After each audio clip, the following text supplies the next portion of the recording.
Welcome to the Local Insider Podcast, a show about everyday people who make a big difference. I'm not the only one that does that. Yeah.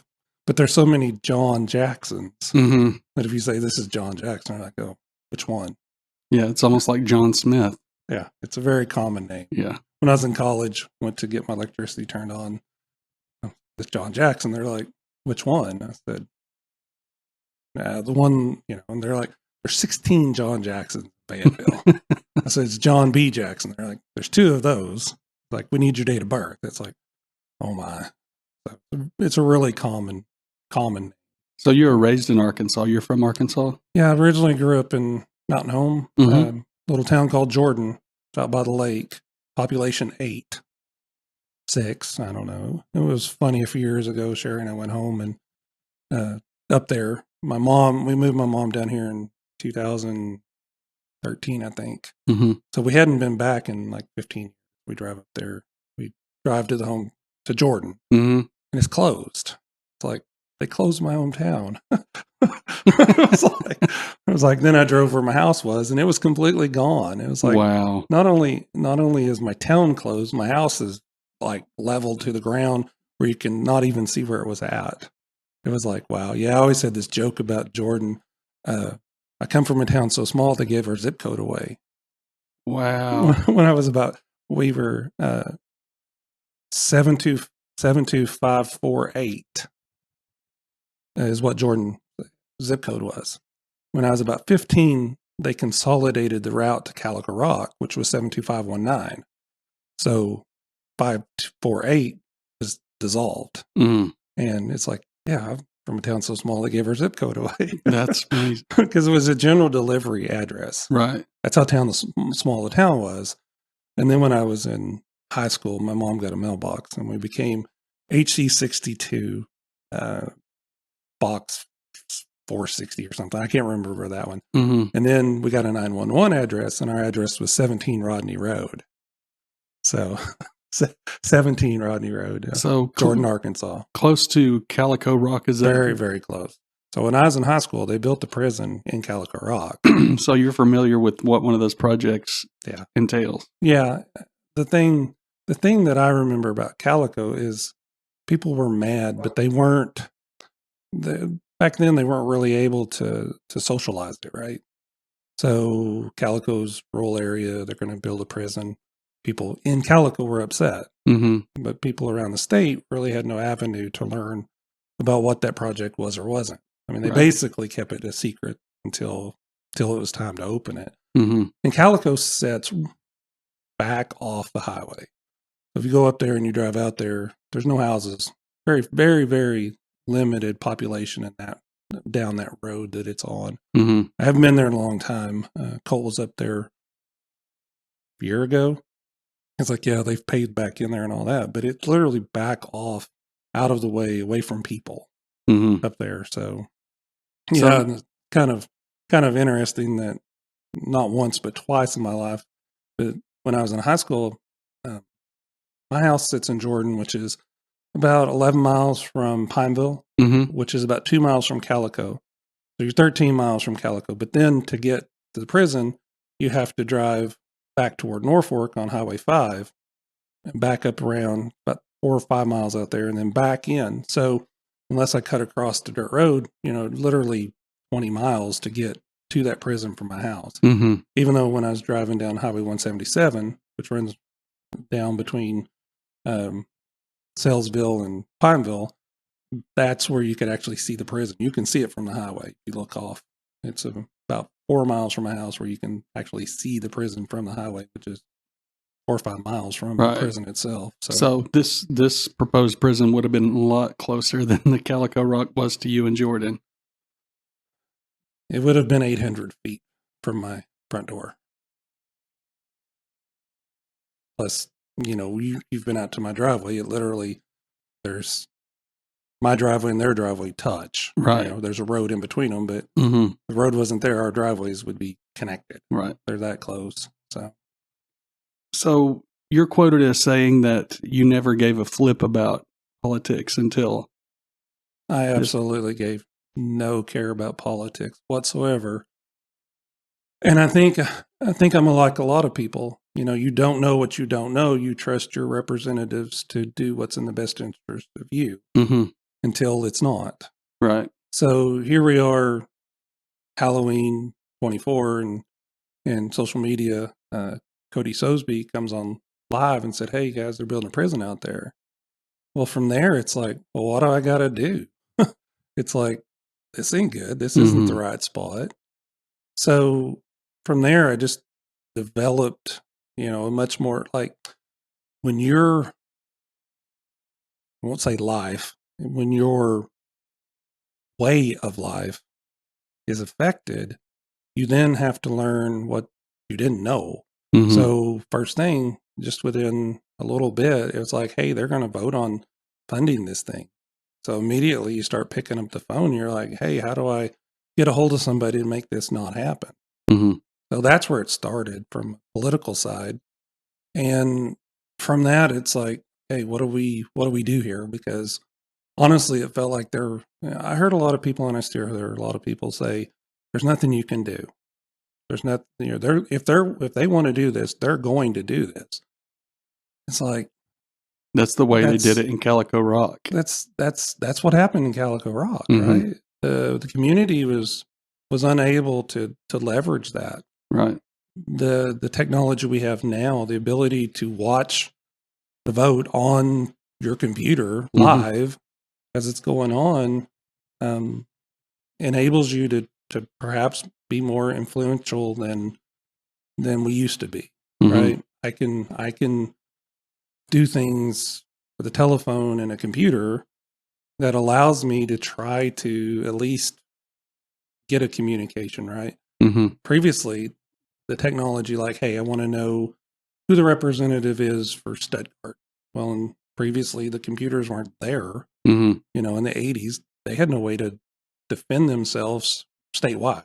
Right. They would have to make a phone call to Little Rock and ask the question, and then get a mailing address or a phone number. And Right. Exactly. There was no availability. So within an hour, you can, you know, look up every state representative.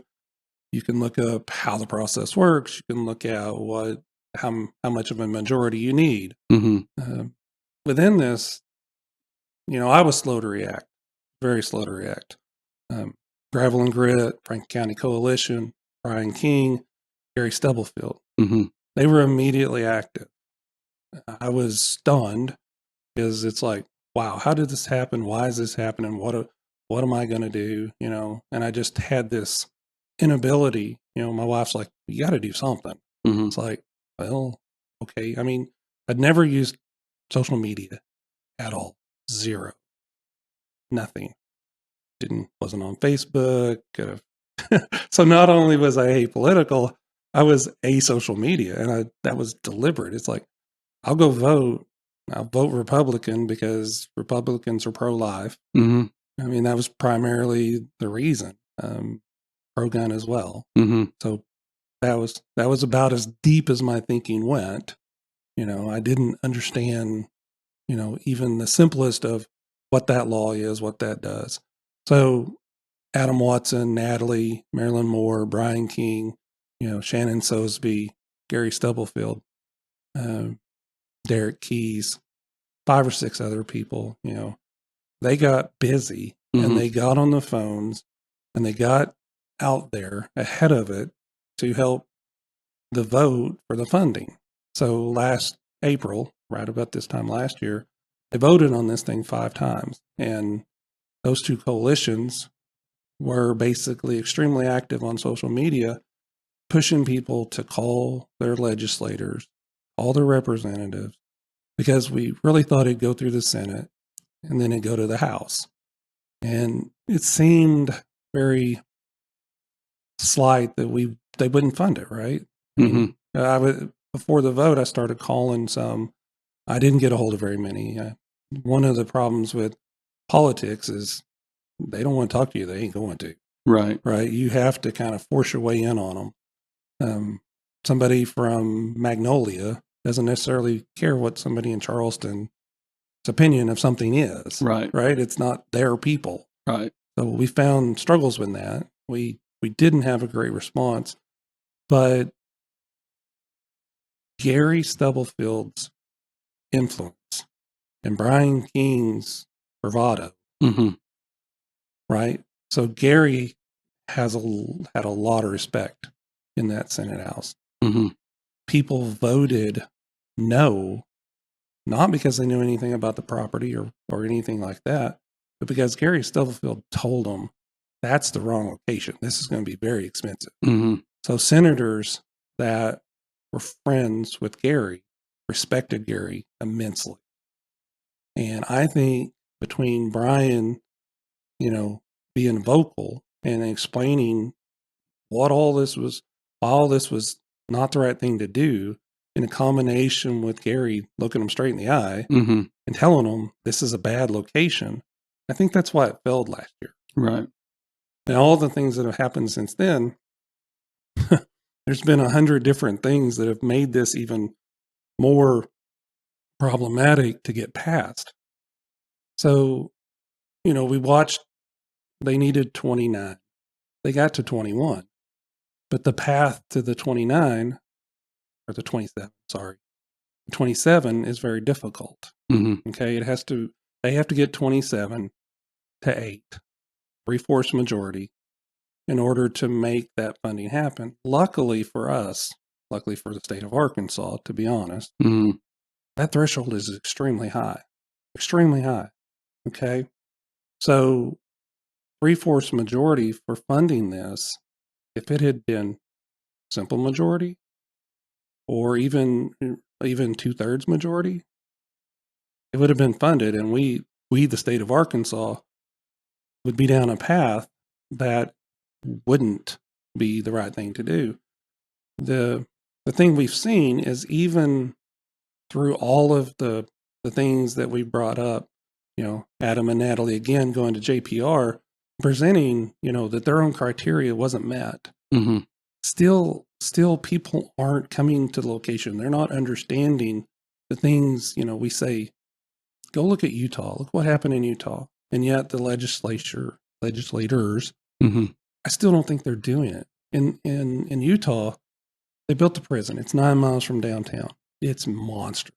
It is so huge. Sherry and I went and seen it last summer. Close to the airport also. It is very close to the airport. It's 3 miles, 4 miles from the airport, but downtown's only 9. And we sat there, Brian, and we went out there. I took some pictures of it. I took that video that I post on my page, and it's so big that it's scary. It's like, how in the world does our governor and her supporters, why would they even go down this path? They sat here and looked at this prison. That's not going to work. You could put that in downtown Little Rock. You could put it in Fayetteville. It ain't going to work. Right. There's a reason our prisons aren't mega prisons. Arkansas doesn't have the population to support that structure.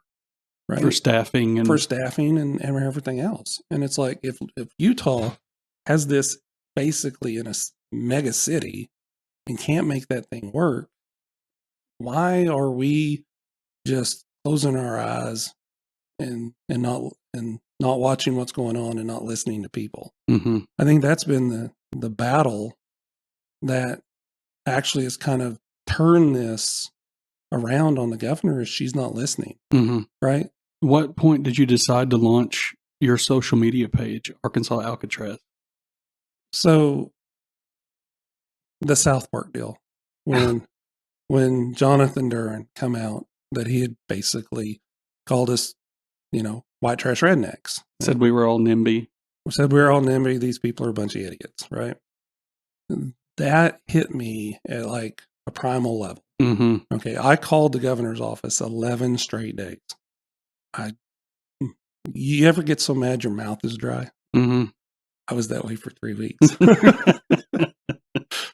I was angry.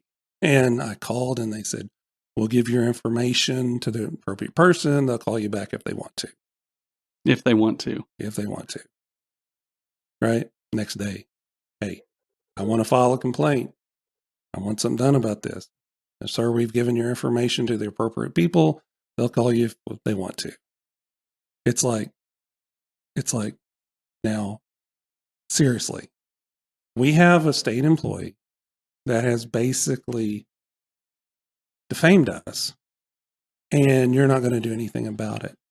So that put the fire in me. I always joke that my page is fueled by South Park, right? And so I said, Sherry and I had put up a few signs. We had put up that this is going to kill Arkansas, right? We'd put that sign up. We'd put blindsided without a say, because that's what we felt. That was along your fence row. Along my fence row right there. So those came into existence before the Facebook page. We had, this is going to kill Arkansas. The prison's going to kill Arkansas. The prison's going to suck the life out of Arkansas. And then blindsided without a say. And those were the first three, and then a couple of no prison signs. So when you saw the original reports from the news, you saw a couple of pictures of those original signs. The social media, as I sat there and was still unable to like articulate or formulate some way to influence this, I said, I think what I got to do is try to explain to people why this is wrong. It's too big, it's too expensive, and it's in the wrong location. So it was an education campaign, right? Essentially. And I said, I've got to come up with a name that people will know that this is about a prison. So I was talking to a guy from work. I said, I'm thinking about starting a Facebook page. He said, well, you got to make it where people will know what it is. He said, you don't want to have your name on it, because who's going to follow a page? They're not going to find it. They're not going to know what it is. He said, what's the most famous prison you know? I said, Alcatraz. It's like, and that's really fitting, because the rock out there, no one's going to dig out of a prison out here in Franklin County. Right. Because you can't dig anything out there. The ground tells you where to plant a tree, right? You go to shovel, it's like, nope, there's a rock. 5 tries later, you find it. So it's like, well, it's in Arkansas, and Alcatraz is famous, infamous. It's like, when you think of Alcatraz, and I put this on one of the first posts I put on the page, when you think of Alcatraz, you don't think of good things. Right. Right. So that's the Alcatraz. It's like, it's on rock. It's a notorious prison, and no one can get out of it. And you don't get warm fuzzies when you think about Alcatraz, right? No one escaped from Alcatraz. So the original saying was, Arkansas Alcatraz, the prison project that Arkansas will never escape. Okay. That was the original tagline that I come up with. And the page is the fight of my front door, because I'm experiencing something no one else is experiencing. 15 people out there, right? You've got Joe that's across the street, and Trevor and them, Randy. But really, I'm in a vantage point that I can give you real-time updates on the property itself. People have been curious. It's like, why that property? How did it come about? What's going on out there, right? I can look out my front door and I can see the tractor going on. So you can't. So I was getting calls. It's like, hey, we saw someone in a white van. Hey, we saw an SUV. Hey, we saw. So it's like, oh my gosh. So it inadvertently became like a watchdog for the gate. And it's like, Trevor originally put up a game cam, so I'd borrow his game cam pictures and posted a few of them. But basically, it was an opportunity to educate people of what was actually happening at that location. So when we started out, it's like, okay, let's explain what's going on here. I can offer a vantage point that no one else has, and the page has always been basically my personal observation of what this is. Right. So the page has been. We started out, I wrote down the numbers of where we were at. So I started out in March of last year of 25. On April 30th, I had 500 followers. So Lacey Flanagan basically invited a whole bunch of people to my page. So it kickstarted. I had 300 followers within a day. 500 in April. It was July of last year before we got to 750. 1,100 in September. So it was a very slow start to the page. Today we had 8,400. And those are just followers. That's not your view followers. count. The page has had 9 million views since I started it. It averages about 30,000 views a day. That is spectacular for an just in the state of Arkansas, a page that pulls that many eyeballs. It pulls that many because people who follow my page share my page. Mm-hmm. I joined a whole bunch of statewide pages, and I would push my stuff out. And what I found is didn't make any difference.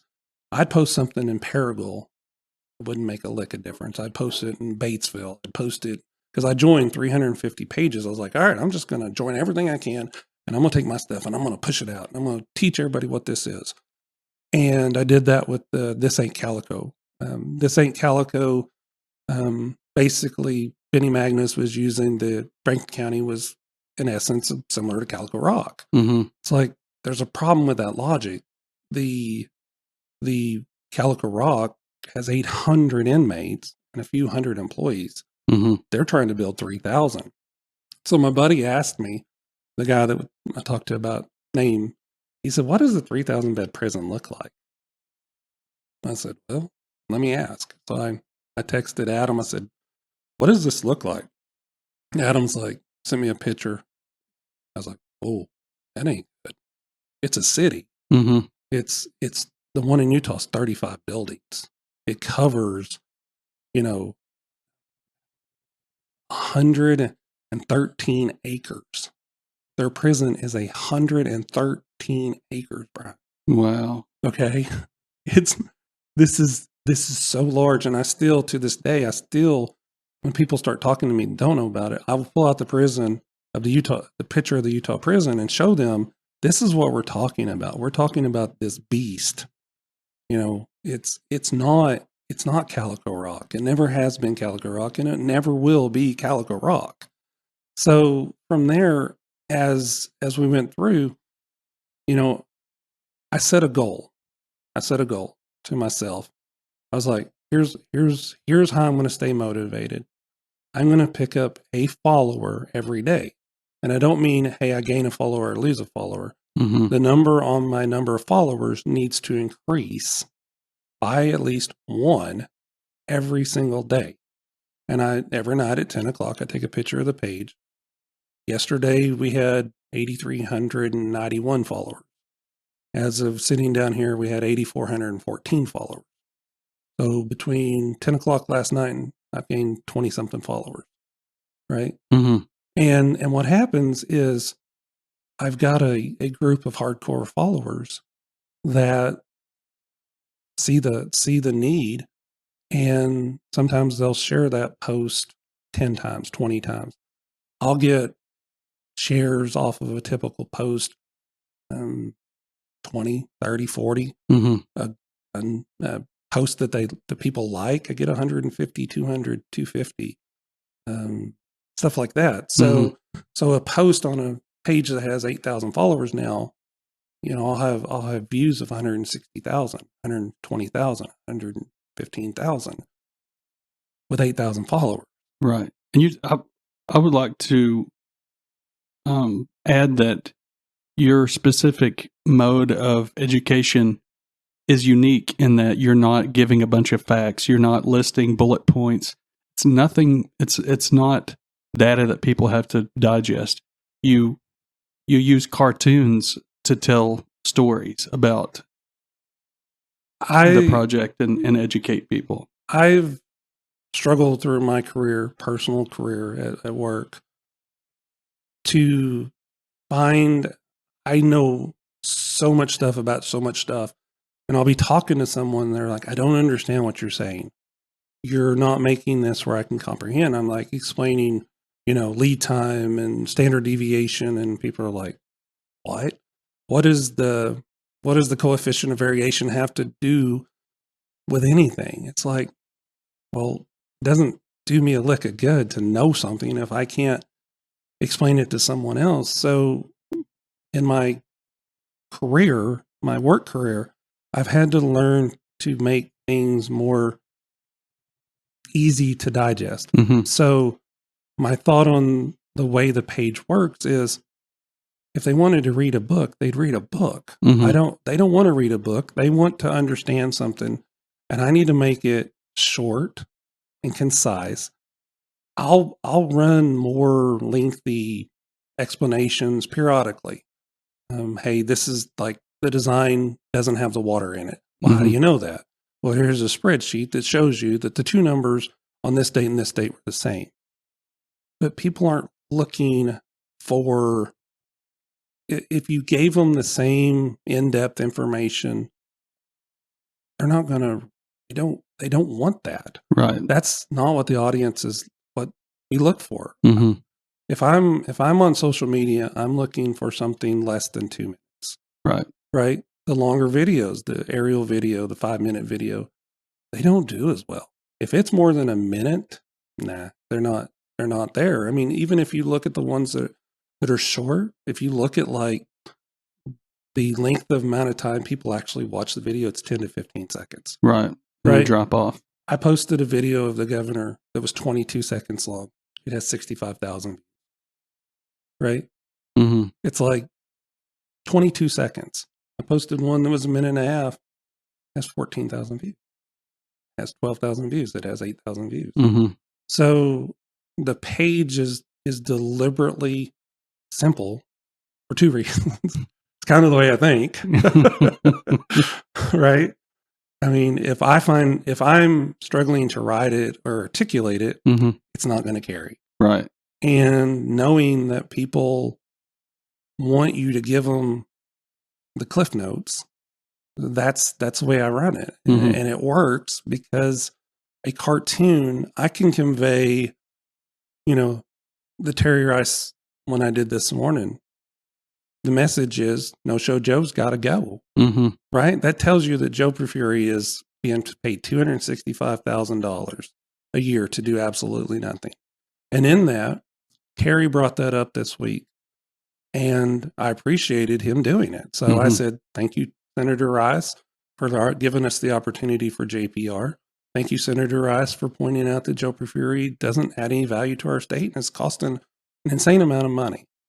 And that's the whole, and that cartoon this morning already has, I think it's around 12,000 views. Right? It's been shared 46 times or something like that. Now think about that, Brian. I'm sitting in Charleston, Arkansas. I put a cartoon up. That cartoon's been shared 46 times. Not by me. It's all organic growth. Pretty amazing. I've never run ads. I've never monetized the page. I've never self-promoted. That's not the point of the page. The page is not intended to be a fan page.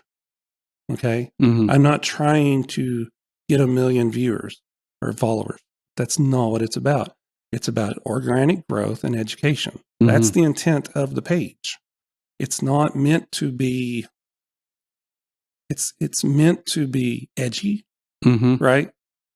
I kind of look at this as the good guy versus the bad guy, right? Right. That's the way I see it. That's the way the page is geared. That's my thought. If David versus Goliath. Right. I mean, if Senator Hester comes out and says that people are wanting criminals walking the street because he's trying to portray a narrative, I'm going to go at it because that's not true. Right. That's not what's happening. And if somebody's not telling you that, you don't know that, right? I mean, what's your image of Franklin County? Well, if we were listening to the governor and Senator Hester and the political people, we're all stupid and we're NIMBY, right? That's NIMBY, the narrative they've painted of Franklin County. Just to clarify, NIMBY means not in my backyard. Right. Yeah. And that's, nobody wants a prison in their backyard. No, they don't. But that's not the point of what Franklin County's fighting.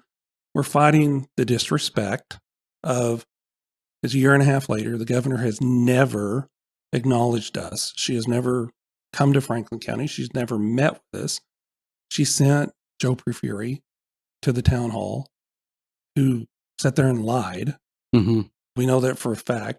She sent Lindsay Wallace, who sat there and lied. We know that for a fact. She sent Benny Magnus, who sat there and basically scolded us and told us we was going to like this and we were going to work at it. Mm-hmm. There was no attempt to even appease the shock and awe of what happened. It was just basically a message to y'all be quiet. Strong arm. Right. Y'all be quiet. And now, a year later, we're still like, they announced the project's on hold, and it's like, you won. It's like, we didn't win, but we didn't lose either. And we're not going to quit fighting because the governor has said, Franklin County's still the best place. And we know for a fact it's not. Mm-hmm. There are locations that want this project that have the infrastructure, that need the jobs. Mm-hmm. There is a county in western Arkansas that wants this because they're dying. Mm-hmm. It's like, please give us an opportunity to not become a ghost town. Mm-hmm. And that's what they're asking for. And they went down last year, shortly after the vote, and was told no. The state representative went and asked for a land swap after JPR and was told no. Now, in order to cool off somebody said the hot horseshoe, she doesn't want to touch the hot horseshoe again. I really thought that would make a funny cartoon, and it still may. the hot horseshoe, she's got to get people to stop talking about it. She has driven it so hard. Mm-hmm. She went after Senator Caldwell. Big mistake, huge mistake, with a bad candidate. Mm-hmm. And that brought in people that weren't paying attention to Franklin County, right? And she went after, she tried to block the special election. Why did she do that? She was trying to keep us from having a voice. For a District 26 Senate. District 26 Senate. She delayed, and as a result, she delayed House District 70. So House District 70 had someone leave their position. Our senator passed away. And as a vindictive move, she tried to block our vote and had to block theirs because theirs come up at the same time as ours. Mm-hmm. So then she brought in House District 70 into a fight about Franklin County that they would have never known the difference. Right. Right? They brought ICE in. Joe Porfiry brings ICE in. So I was telling you earlier about the growth, right? So in September, I was sitting out there. Will White and I were sitting at the end of the driveway at Gary's funeral, seeing if anybody was going to come out there. They were in town. I had 1,100 followers that day. Okay. ICE came in. I put that camera up. In October, I had October 11th. Okay. Right about the first time I aired a video, I had 1,600. October 18th, 2,500. October 27th, 3,000. November 4th, 3,500. November 22nd, 4,500. Mm-hmm. Because of those game cam videos. They had that 30-second video has an algorithm that I was seeing people in Washington State. I was seeing people in New York. Mm-hmm. I have followers on my page from Ireland, from Afghanistan, from New Zealand, from Mexico. And it's primarily because of those 30-second videos do something different. I have 5 of those that have over 100,000 views. The purple car drives up. It's like, what is that guy doing here? 94,000 views, 150 followers later, right? Hey, this guy's doing something goofy out here. You know, even the political videos that I did with Ronnie and Curtis. Curtis's video has 81,000 views. Curtis Farnell walked out there, said, this is in a good place. And that video spun for weeks. Yeah. So simple works really well. The videos do really well. The cartoons do really well. I've been shocked with how well some of those cartoons do. That one with her doubling down the Bo Dirt, because they came out and said Trey Bohannon's business partner was an internet stalker and had been convicted and gone to prison. And that was another one of the mistakes. It's like, if you're going to go and double down, don't. And now that brought more people into it, right? Mhm. You got Senate District 10 now being drug into the fight in Franklin County because our governor went and got someone to run against a great guy, Mhm. right? Ron Caldwell couldn't ask for a better guy, but now he's being targeted with tons of dark money and a bad opponent. Mhm. And when 2 weeks before the election it comes out that there's a question about the character of Trey Bohannon, right? And she doubles down. I make a cartoon that says, "Is she going to double down?" Brian, we all knew she was going to double down. Right.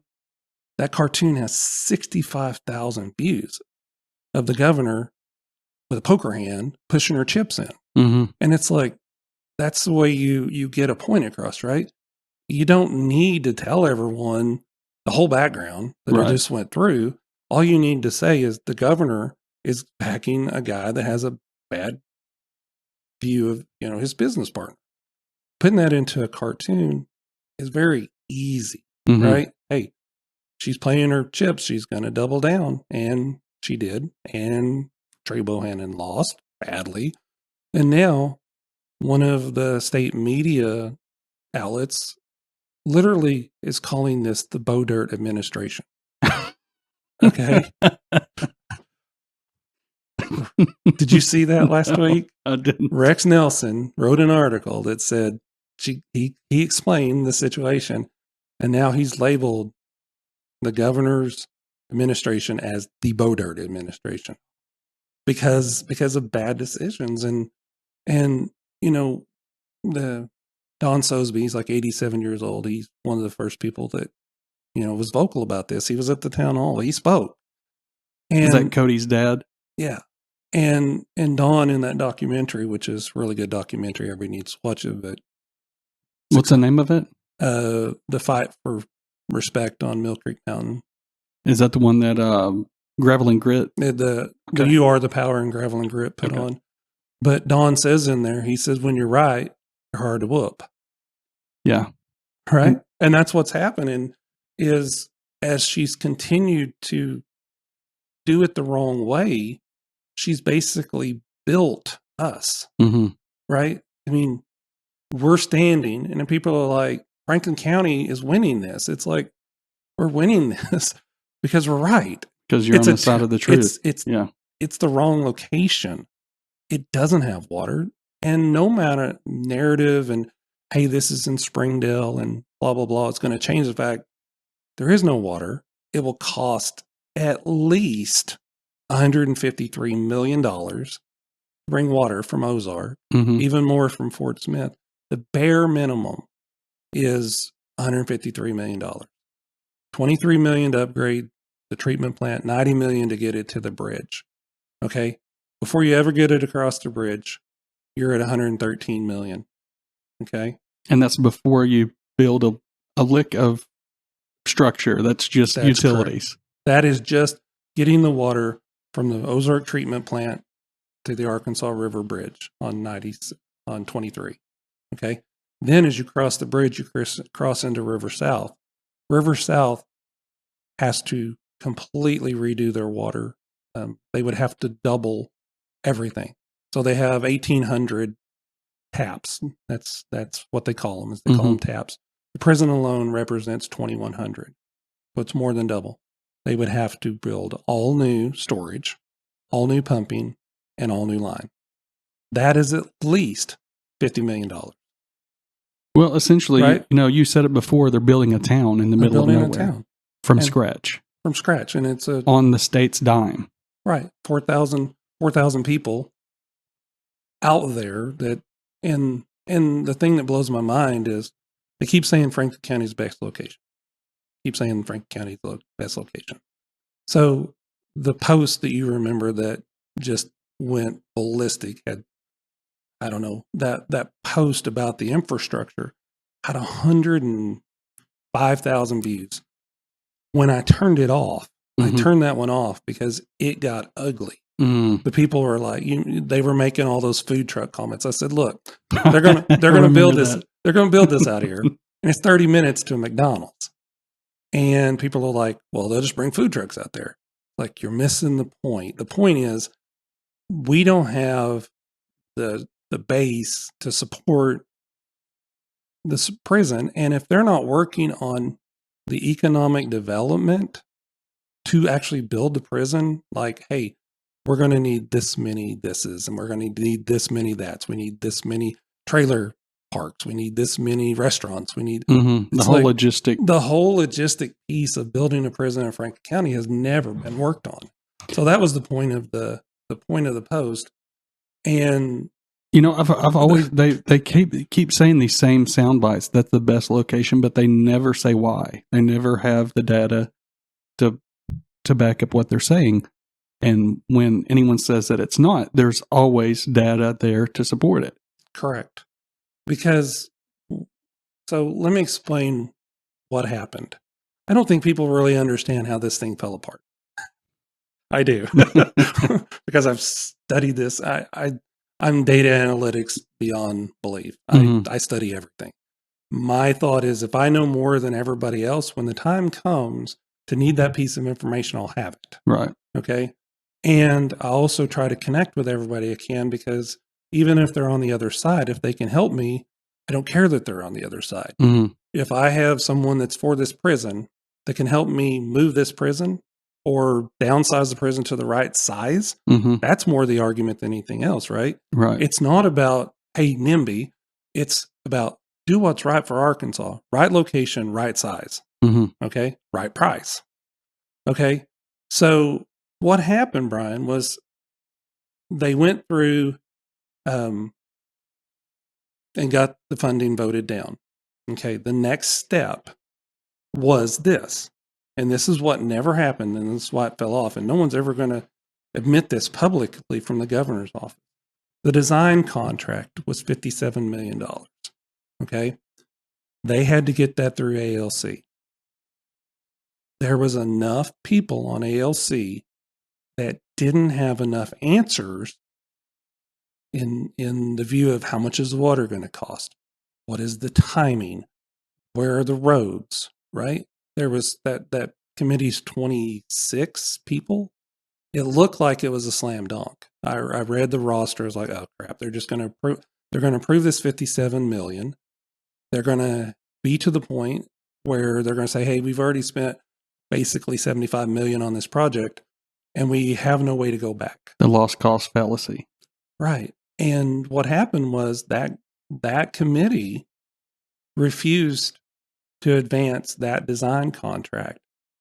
And without that design contract, they can't do anything.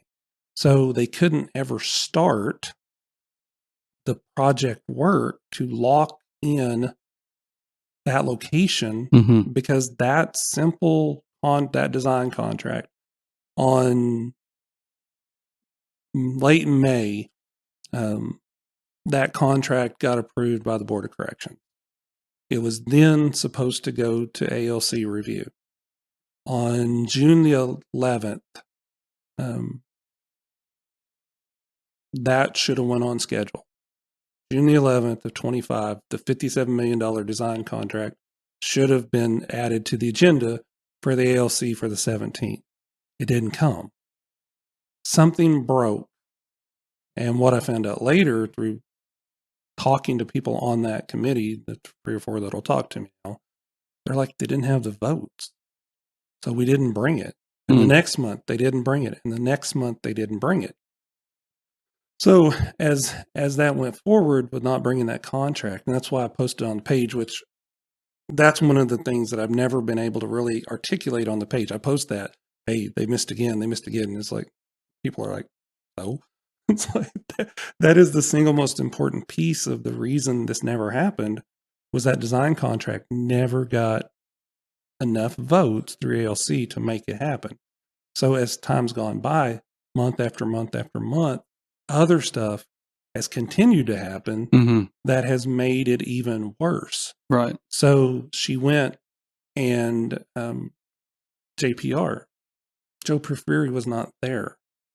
That was a big miscalculation, huge miscalculation, because basically what happened in that meeting was Adam and Natalie did really well, right? Gravel and Grit. They got the information. They gave it to the state representatives and the senators was there, and there was more there than there was scheduled to be. They were free to come on their own. The state's employees and Laidlaw and Shelby Johnson did poorly. Mm-hmm. Okay. The conversation with Benny and Lee, they were there. That was neutral. Did you go that day? I didn't Okay. go. I watched it online. So you saw and the thing that hung, what hung from that meeting, right? Oh yeah, Fury wasn't there. He was in the building, but he didn't show up to the meeting. Right. He was seen in the building, but didn't show up to the meeting. Yeah. And then they tried to call a vote to subpoena him, and it failed. And they didn't put it on the record. Right. Because what happened was Terry, they told, the governor's office told a lie. They said that Terry had been notified and Bruce had been notified. Mm. All right. Senator Rice and Representative Kozar Mm-hmm. had been told that Joe wasn't going to be there. That made them mad. And then Jim Luton's like, that makes me mad too if he hasn't got a respect. So there's a little piece of information that I have that most people don't, because I talked to a lot of people on this. Mm-hmm. Joe and the governor were meeting with the Sheriff's Association in that building at the same time. Mm. They were trying to move the project forward with the Sheriff's Association. So think about this. You're with the Sheriff's Association. You're trying to leverage the county group. So you have the meeting in Rogers. And you get up there, you're in front of everybody, the sheriffs talk, the judges talk, right? And then public comes up to talk and everybody leaves. Oh, you're talking about the city, county, local? Right. I was at that meeting, yeah. That one you were at. Mm-hmm. Well, guess what? That set the precedent that our governing bodies don't care about the citizens. Right. Well, that's been kind of a sub-theme about this project since day one, right? It's as soon as the news cameras folded up and left, the representatives folded up and left. That's right. And then so that continued to be the theme through JPR. Hey, they don't respect us enough. So they're still trying, they were trying to get enough pressure from the counties to push the president, mm-hmm. to get to their representatives and get to their senators and make them approve it. So think about that. That's information that people don't have. That's information that I do have. That's information that I'm the only one that's putting out there, right? Mm-hmm. I'm telling you that story through my page. And that's what's made my page work, is because I'm doing the background check, the fact check, the stuff and that's what Adam at Gravel and Grit does. That's what Franklin County Coalition does, right? They do the fact checks. And every time you hear the same narrative over and over, we're like, oh, by the way, this is what's actually going on. This is what's really happening. So one thing leads to another. She tries to flip those seats in order to gain votes because she didn't have the votes, mm-hmm. which led to being defeated, right? And that leads to the next thing, and that leads to the next thing. So that's how we ended up getting to where we're at now. It's like the project's on hold. Well, the project's been on hold since last year. And I put it on my page yesterday. I have a piece of paper from Nathan that works in the state architect. He's the state architect. Last June the 12th, he told a vendor, this project is on hold. Right? Mm-hmm. If we hadn't been watching this, Adam and Natalie are the main catalyst of doing those FOIAs, getting that information, making it available. He published that. So as I watch this, I always record information. Mm-hmm. I have 15 notebooks. I have my laptop. I do spreadsheets. I analyze, and I'm like, so when the governor comes out with a narrative, this project's on hold. It's like, yeah. And you wouldn't admit it for a year, mm-hmm. right? Does anyone know this project was on hold? No, because they didn't tell you. So we had to, right? And the news cycle of how things work, they wait until it's not brought up in the 26th fiscal session to say, hey, they're not doing it, when they Right. were saying they're not doing it the whole time because they didn't have the votes. Right. That's exactly what happened. And making those connections, we ran that story, Penny from the Arkansas Democrat Gazette River Valley. She ran the story twice. Mm-hmm. I said, hey, Penny, they're not running that contract. Can you run it? She ran it twice, and no one really ever picked it up other than her. Right? Mm-hmm. It's like, hey, this thing's on hold. The cartoon I pushed today that says impasse, I made that in September. And it just never really felt like the right time till today, because it officially is. But that momentum of it stuck happened last year as they voted it down. Mm-hmm. So now it's like, well, what are we going to do next?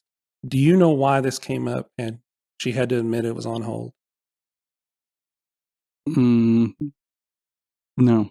Because she wanted to use the $73.7 million Oh, that's for right. something else. That's right. In order to get that money reallocated, they had to bring it up. Mm-hmm. And to bring it up, they had to say it wasn't going to be used in Franklin County. That was, I think, was part of the conditions to make that happen if you're not going to use it.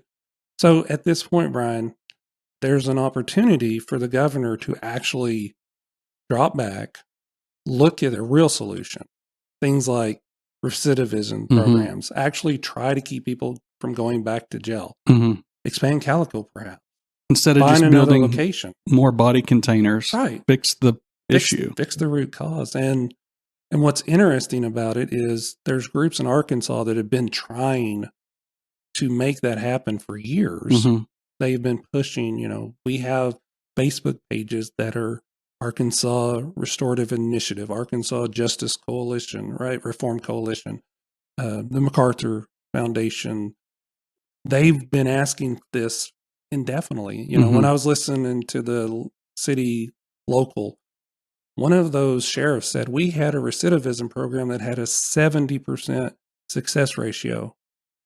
And they're like, well, what happened to it? Like, we didn't get the funding for it. So no one was coming back, but the thing that was making them successful got no funding in opposed to a mega prison, a mega prison that's going to have staffing issues. I mean, are they not smart enough to realize that if they can't staff the ones that they got that are smaller than this big one, that they're not going to be able to staff this one either? Look at Utah. Look at Indiana, what they did. Look at what happened in South Dakota. Look at what happened in Georgia and Alabama. I mean, mercy me, how many examples do you need? It's a common problem in government. They think the more money you throw at it, the more successful it will be. Right. Just throw a whole bunch of money, build a bunch of beds. Don't solve the problem. I used to have a boss that says, I don't want to hear you. Come bring me a problem unless you have a solution. Right. Well, we have solutions. The governor's new narrative is, hey, let's anybody that's got ideas, let them bring it to us. Like, I call down there and they're like, no, she don't return your call. It's like, our governor doesn't do calls. It's like, well, I have a lot of ideas, Governor. How are you going to hear my ideas? How can I bring stuff to the table if you won't talk to me? Well, we know that you got on the radar because your page got hacked right during the election cycle. So I wake up one morning and I have been, I'm offline completely. It's like, what happened? It's like, well, you need dual authorization. And luckily, once again, Adam Watson came over and saved it. So there was a day that I couldn't do anything because I was locked down for security purposes. So I don't know if it was hacked.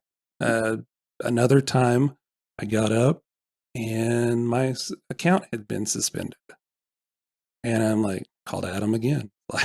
And zero community strikes, no strikes against terms of service or nothing. I woke up, it's like, you're offline. I'm like, all right, from what I understand, you're supposed to get like hey, you violated this, you did this. Nope, I was suspended. And it has suspended my personal account, which closed the page down. So we had to figure out how to basically reactivate the page. So one thing I've preached on this from the very beginning was I will post something every day. If I'm quiet, everything's quiet. People get relaxed. Things happen. Right. So in a matter of year and a month, I've posted every single day except for 3. One was like day 9. Didn't have anything to post because it was day 9 and I really hadn't formulated my strategy. I left one day where I didn't post because I posted the school bus of my kid getting off the school bus. I'm like, I just want that to be at the top of the page. Everybody comes to my page, 135,000 views of my kid getting off the school bus because it really does irritate me. And I've said this over and over and over. I said it on the documentary. I've said it on the news 3 or 4 times. It irritates me. The governor of Arkansas doesn't have enough decency to know that my kid gets off the bus at the prison entrance. That's not acceptable. That is not how you should treat people. She should say, hey, we'll move the entrance. Hey, we'll do this. Not crickets. And that's what she's trying to do again. You can see it.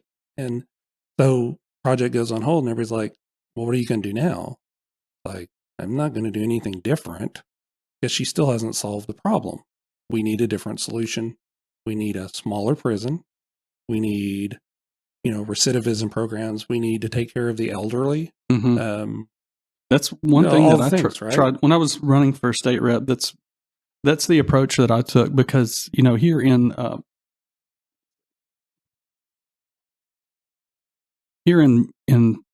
on this side of the district,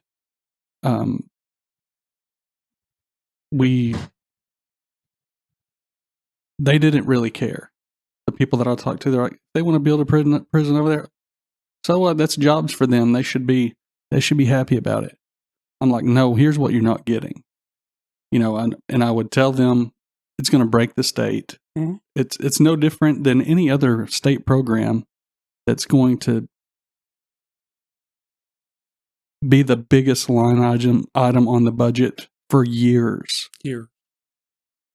And where we normally have a surplus of somewhere around $400 million or something, this thing has a price tag of, some estimates say, like $1.2 billion. So we didn't have the money to begin with. That's right. So I point out the financial part of it. But the recidivism, I pointed out that it's close to 50% of people let out of prison end up going back in Arkansas. That's correct. And that I had that stat on the page. And as this has kind of changed a little bit, I think that's where we're going to focus, is trying to educate people around. Almost half of people that go to prison have been to prison. Why are we sending so many people back? And the thing I've learned through this is a lot of it's parole violations, because we have some extremely bad parole laws. Hey, you get out, you can't work in a different county. I don't know if that's exactly right. You have to, all right, so I get out of prison. I got to go see my parole officer. I show up. Well, that'll be $35. Like, what? So I've been in prison for 12 years, and my first appointment, I got to bring you money, and I don't have a job because I can't go out of the county. Well, guess because what? I'm now a convicted felon. Because I'm now a convicted felon. Brian, how are they supposed to not go back to prison if you build the system against them? Right? You get out, and this affects everybody, because everybody has somebody that's in their family that's in prison or has been to prison or something, and we're the ones paying for it through our tax dollars. The whole Arkansas's high incarceration, punish people is silly. It needs fixed. It needs something to happen good. Maybe this 73 million is going to start us down the right path, but it should have happened years ago. Right? It's like, how do people succeed if basically you dump them out of prison with no job training, no education, no skills, no ability to to get a car and go to the next county, you're just recycling and recycling and recycling and recycling because, you don't give the ones that want to succeed the opportunity to succeed any more than you give the ones that don't want to succeed and that opportunity either, right? Right. So if you have 20%, let's say 20% really want to change their life, they don't really have the means and capability to do it. This should be something that is the focal point. We're the third highest percentage of incarceration in the United States, right? And the United States leads the world. We have more people in jail percentage wise than nearly every country in the world. Right. All the other countries combined. All the other countries combined. What are we doing different? What makes Arkansas so special that we have to build a prison that's too big that we don't need to put more people in jail? That is a crazy narrative to me. Because being tough on crime wins elections. Apparently, but it isn't. It isn't. You can see that narrative going away. It's like, hey, tough on crime. Tough on crime doesn't mean just put everybody in jail, I don't think. So I think you're going to see the page perhaps morph into more of education around that kind of stuff. It's sad that it's like, hey, we're going to grow our prison population by 1,500 over the next 5 years. That graph still sticks in my head. It's like, how is that logical? Right. Why are we putting more people in prison? It's like, well, we're going to keep the ones we have longer. I mean, she literally made a video in September. It's like, give them all their time. This is going to be good for everybody. It's like, if I'm there for 6 years, if I'm there for 12, I learned my lesson. Is that not crazy logic to you? How does that help anybody? Hey, we're going to make you sit down longer and make you less able to come back into society. It's like, how does that even make sense to people? I have a lot of people on my page that it's like, well, if we'd execute everybody, oh my, it's like, there's 23 people on death row in Arkansas. They need to take care of that. That's a different topic. That's a different page. That's all kinds of different things, but there's 23, right? It's like, it doesn't amount to anything for the quantity. People can have their opinion on that, positive or negative, but it doesn't solve the problem of what we are doing strategically around making our state even more rigid and putting longer sentences and just for the sake of putting people to build a big prison. Right. It's like the money to build a prison plus the operating expense of the contracts and, $70 million a month to run this thing. Yeah. What? Where's that information? Right? $70 million per month. That's what I was told. That's a high Netflix bill. And it's huge. So where does this guy come into all of that? Stress relief. So if you pull up if you go down there's no way you can miss your property because my property. You start seeing signs and then you start seeing all these skeletons hanging on the fence and it looks like a scene out of Conan or not Conan, but Mad Max or something. It's like, don't come here.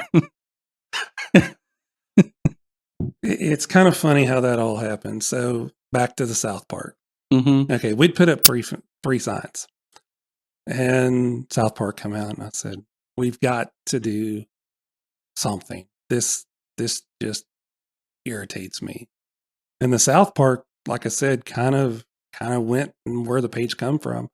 But the skeletons came as part of the South Park. And what happened was we made the signs that say fire Duran. It's like, we need something else. Fire Duran? Yeah. Fire Duran. There's 3 fire. Jonathan Duran is the guy's name.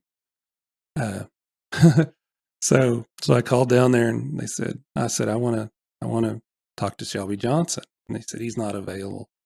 He said, who can I say called? And I said, tell him that. And I stopped and I went, tell him the pissed off redneck called.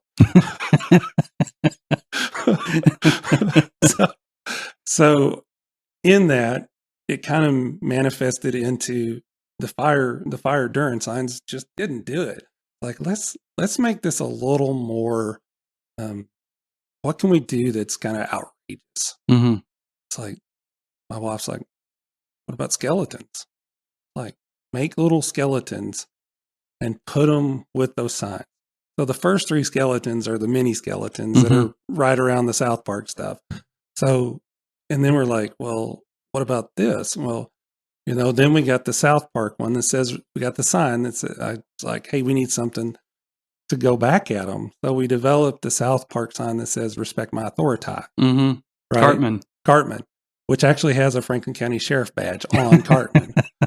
And from there, it was like, okay, now we need this. It's like, well, what about this? Well, let's get another skeleton. And we got another skeleton. And we got another skeleton. And we got another skeleton. And we got more signs. And we got more skeletons. And bigger skeletons. And bigger skeletons. And littler skeletons. I have some that are 6 inches tall. I got one that's 8.5 feet tall. The skeletons are a way of expressing our displeasure. Mm-hmm. It's like, we want to have a symbol of rebellion and the unwillingness to give up. And that has become the skeleton. So we put the first ones up and we're out there and they come. It was funny. We're standing there and the state employees are out there working on the property. They're putting up signs and stuff. And they get ready for the end of the day. I see them pull out. They stop. And the guy's taking a picture of my skeletons. I only had like 3 at that point. The state employee from the Department of Corrections standing on their driveway, taking a picture of my fence. And my fence through this has become more and more symbolic of them versus us. Mm-hmm. I mean, it's been in the New York Times. It's been in the Wall Street Journal. It's been on 4029. It's been on Channel 5. It's been in the Arkansas Democrat Gazette. It's been in Arkansas Advocate. My pictures have been in the Arkansas Times. Because when I started out, I wrote down 7 approaches to battle this. Mm-hmm. Infrastructure, cost, right? Infrastructure, lack, total cost, media attention, political, use money elsewhere, political pushback. Mm-hmm. So I wrote these strategies down, right? And throughout this, the pull the media in, and like I've said, the page is meant to keep it active. Right. That's the whole point of the page, is to keep the conversation going. Keep the conversation going. Well, as that's happened and that fence has grown, more outside interest has come in order to see what's going on. It's like, what's happening over there? Why do you have skeletons on your fence? Because I'm fighting against government overreach. Mm-hmm. The page has become